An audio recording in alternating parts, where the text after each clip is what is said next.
Welcome to the third episode of the Reading and Writing Podcast. I'm your host, Jeff Rutherford, and today we have an interview with Jack Kilborn, author of the new horror thriller, Afraid.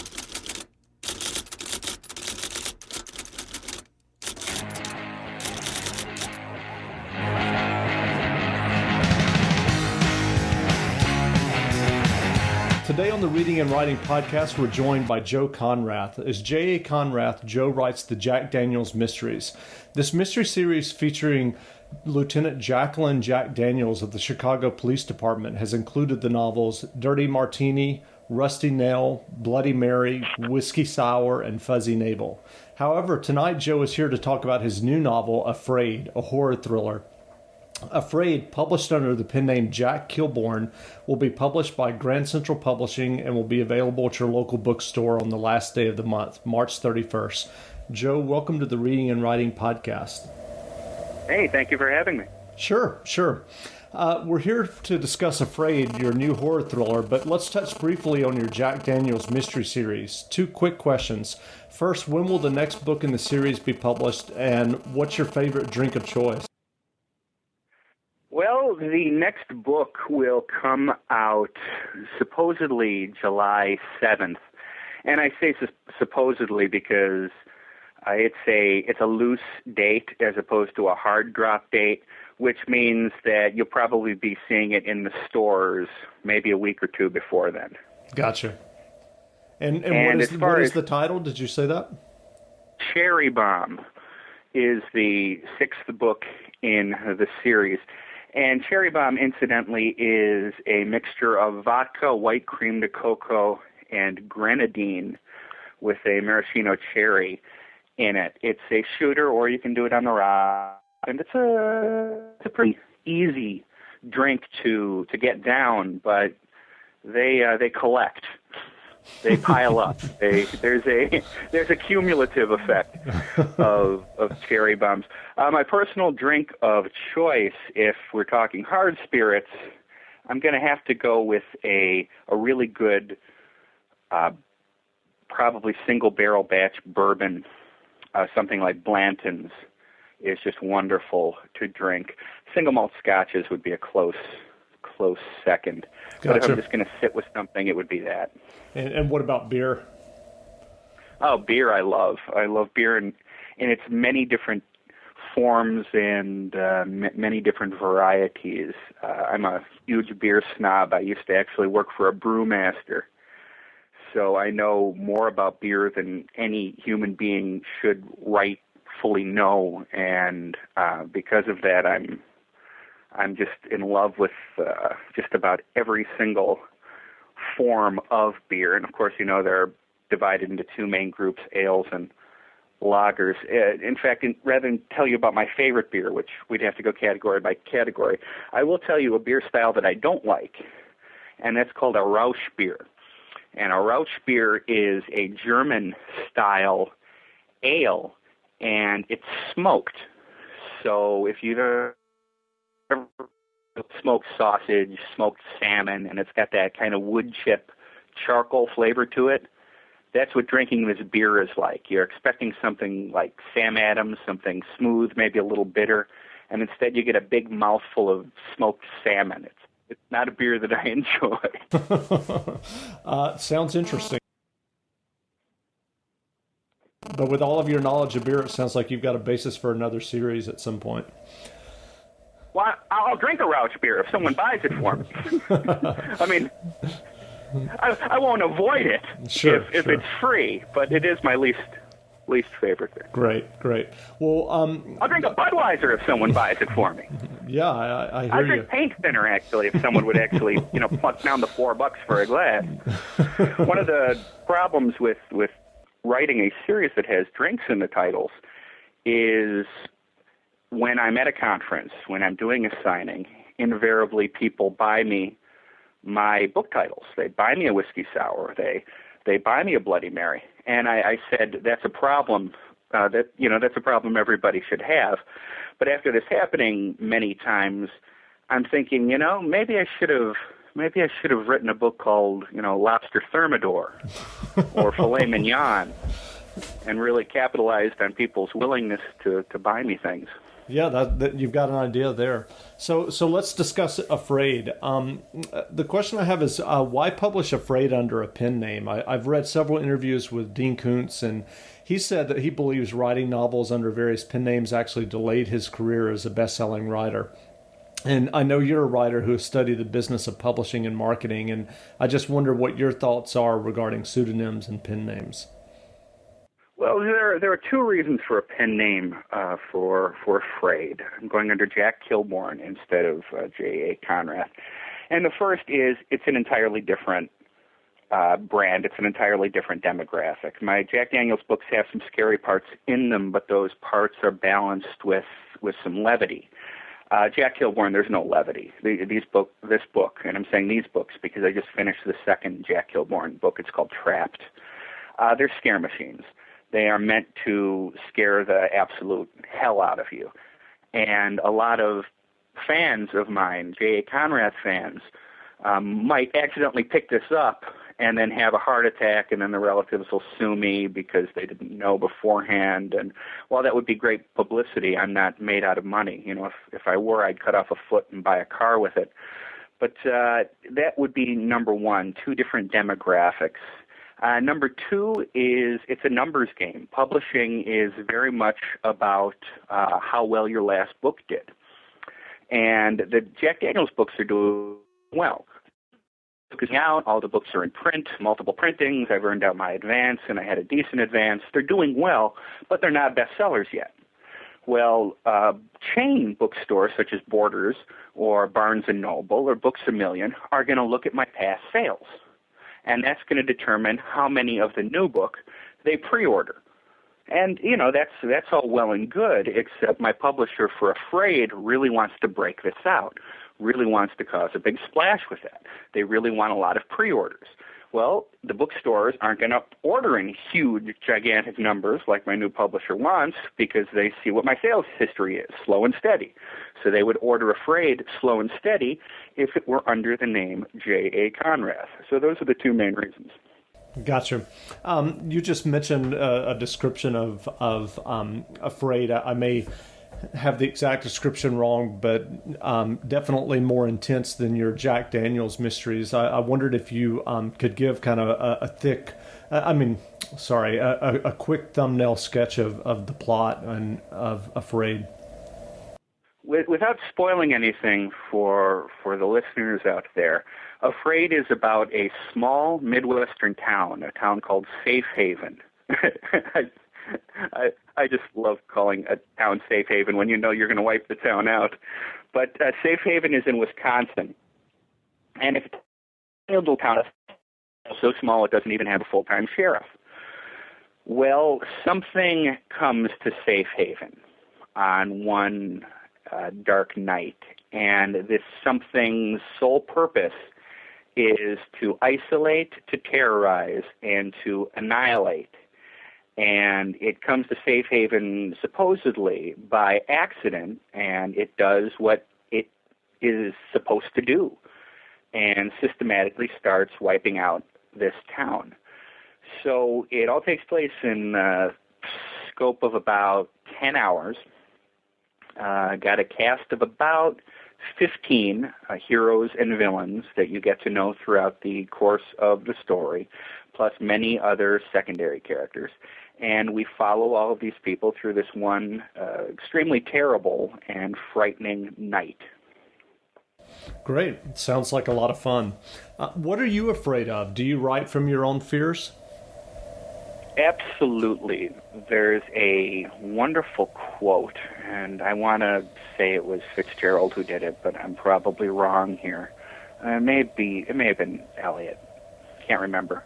The quote is, if there are no tears in the writer, there will be no tears in the reader. And I'm paraphrasing there. Sure. Now, try to really stretch the limits of what scares me. I mean, we all have, private fears. But there are also big fears that you can almost consider universal. Fear of being chased, fear of being hurt, fear of being at some fear of the dark, when something is in the dark, fear of drowning, fear of fire, fear of losing a loved one or being separated from your children. These are all pretty serious fears that have some universality about them. So afraid is a collection of pretty much every fear that I could come up with, amplified to the nth degree to crank up the tension and scare the pants off the reader. Great. In the acknowledgments for Afraid, you mentioned 3 horror writers, Stephen King, Dean Koontz, and David Morrell. Besides those 3 writers that I just named, what horror thriller writers do you enjoy reading? Wow, the list is ridiculous because I just love this genre so much. A good friend of mine, his name is Jeff Strand, and his new book Pressure is coming out this summer, and that is just a kick in your teeth. That is just no holds barred horror that you just mentioned. Jack Ketchum is great. Ed Lee is great. They're both on the extreme side of the horror spectrum, but they both have some real gravitas. They have some real chops when it comes to scaring the reader. Graham Masterton, a British writer, is probably my favorite horror writer. He's written something like 40 books now in the past 35 years. He started with The Manitou, which was a mediocre film made with Tony Curtis back in the late 70s, but the book is fabulous, and all of his books are fabulous. The scariest opening of all time comes from a Masterton book called Master of Lies. That first chapter will your jaw will be on the ground by the time you finish reading that chapter. It is absolutely amazing. Other Brits I like Sean Hudson. I love early James Herbert. Terrific atmosphere in the Herbert books. And of course, Richard Lehman. The late Richard Lehman was a giant field. I actually have a lot of Masterson books on my bookshelf, and Lehman as well, in addition to a lot of the others that you mentioned. I wonder, what was the original spark for your interest in writing fiction? Did you get interested in writing at a young age? I got interested in writing because I love to read. My own personal library has about 5,000 books in it, which means I can never leave my house and move to another house, because that would mean re-alphabetizing everything. And I'm just not going to do that. I'm going to die in this house because I refuse to put all my books in order again. But from a really early age, I loved to read. I loved going places in my head. And at around 9 or 10 years old, I started writing my little stories, as many writers do, start young. And I found that when I was writing, people were listening, and I could affect people with my words. I could make them laugh. I could make them cringe. I could make them, in some cases, if I did a good enough job, I could make them cry and feel something. And that became a calling to me. That became something that I wanted to pursue for the rest of my life. And I'm the luckiest guy on the planet. I get to do this for a living. I get to scare people and make them laugh, and it gets me paid, which is fabulous. Great.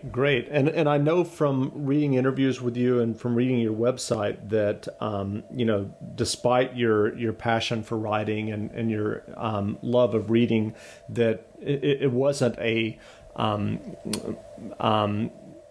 necessarily straight shot for you to getting published. And I wondered if you could talk about that, just briefly in terms of your quest for publication. Oh my! It was a very long quest, and that quest is still ongoing. You still quest for publication. I've had some success, but that success doesn't mean I can rest on my laurels now. I have to keep raising the bar. I have to keep writing well. I have to keep marketing and self-promoting. I have to keep making people aware of my books. But it started back in '92 when I graduated from college and couldn't get a job in my studied profession, which was television. I'm from Chicago, a big TV town, especially in '92, and could not get a job to save my life. Recession back then, not quite as bad as it is now, but it was pretty bad back then. Thanks for listening. We'll be back for more of our interview right after this.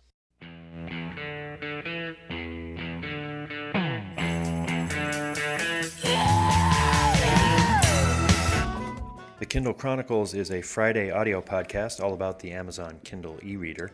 I'm Len Edgerly, and each week I present Kindle news, tech tips, an interview, a quote, and listener comments.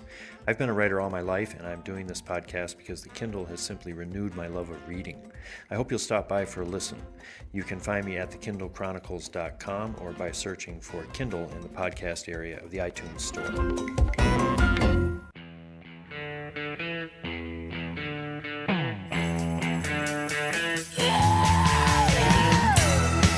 I remember it well. I graduated from college in '91 and got laid off from my first job after 4 months. I can relate. Yeah. There you go. How long did it take you to find another one? A while. Yeah. Well, I could not get a job. So I did a lot of creative writing in college. I'd done a lot of creative writing my whole life, and I thought, okay, well, I'll just, I'll write a novel, get an agent, and make $1 million. Still haven't made that million yet, and it took 12 years, about 1 million words, 9 books that were not published before I made a dime. So there's a definite learning curve to this business. A passion for writing counts, but I think persistence and to market and learning as much about the industry as you can is also extremely helpful, and it certainly did help me when I finally caught on after 12 years of banging my head against the wall. What kept you going for those 12 years? Liquor. Liquor, legal drugs are wonderful for writers because, and this is a little-known fact, you can write off certain hallucinogens on your taxes as work office supplies. Great, I'll have to keep that in mind. Absolutely, because they're helping you. They're expanding your mind. So it was a tough decade. It really was. Every time the postman would come, I would have to pop a couple of Prozac because I'd gotten 500 rejections during the 12 years. And every time I saw the mailman, he was bringing another batch of rejections. And that's just the worst feeling in the world. Sending something you spent a year writing out there and, getting the form letters back saying, sorry, we're not interested. Sure. You've spent a lot of time on your website and your blog giving advice to aspiring writers. In fact, you have a free downloadable ebook on your site that lists 750 tips for aspiring writers. Well, tonight we don't have time for 750 tips, so I'm wondering if you have 2 or 3 ironclad rules or advice for aspiring writers that you would give. It's 750 pages. 750 pages. Worth tips. Yeah, that's that little ebook download is, I think, almost 300,000 words. So yeah, there's quite a bit on there. Everything that I've tried in this business and a lot of things that I failed at, I share with people because, hey, maybe you won't make the same mistakes I did, and maybe you'll get published a lot faster than the 12 years it took me. The quote that I usually go by is, there is a word for a writer who never gives up, and that word is published. You have to be persistent. This business works on luck. You can take all the writing classes in the world and read all the books and practice and write novel after novel after novel, but the fact is you're not going to get published unless you get the right book in front of the right editor at the right time, and that's lightning striking. And that means you have to keep at it. It's very tough to get struck by lightning. The odds are astronomical, but the odds are about even with writing a successful book. In fact, you probably have a better chance of getting struck by lightning than you do selling a book to a big house for a big advance, big publishing house. But there are things you can do to improve your chances at getting struck by lightning. Go out in thunderstorms waving a big iron bar, climb to the top of trees, and you're still going to get lucky if you get struck, but you can improve your chances. And knowing the business and persisting definitely do improve your chances. Great. Finally, you had mentioned earlier, I had a question here. I was going to ask you if there are any future Jack Kilborn novels currently planned or slated for future publication. And you mentioned, if I'm not mistaken, the name of it was Trapped. Wonder if if you have a date for publication for that, or a contract, or do you see, It is, sure. It is under contract. The pub date, it's probably going to come out in Great Britain at the end of this year in hardcover. And then I'm guessing, and this may change, publishing is a volatile business, but I'm guessing that it will probably be published around this time next year in America. So it's a fun book. It's a mean book, and Afraid is a mean, tough book. It's not gratuitous. It's not overly disgusting or graphic, but it's a violent book, and it's a horror book, and the book is called Afraid for a reason. So that's a word of warning to your listeners. And do you have ideas for future Kilborn novels beyond Trapped? No, I'm completely out of ideas now. Normally for ideas, what I do is I go through James Patterson's garbage. And that's great because, with Patterson, when he throws out 10 pages, that's about 15, 20 chapters right there. So you must be staying busy going through the garbage. Absolutely. He also throws out a lot of good hoagies. Big hoagie fan. Well, great. Well, thanks for joining us for a conversation with Joe Conrath, a.k.a. Jack Kilborn, author of the new horror thriller Afraid, which will be on sale at local bookstores March 31st. For more info, you can check out his website at jaconrath.com. That's jakonrath.com. And thanks for joining us, Joe. Hey, thanks for having me.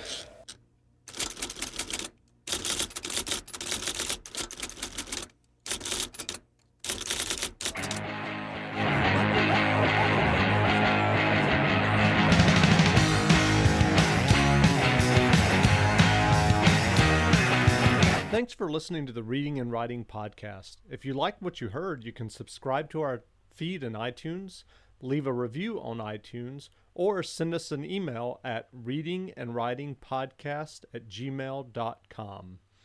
Thanks, and we will be back soon with another interview with a writer that you enjoy reading.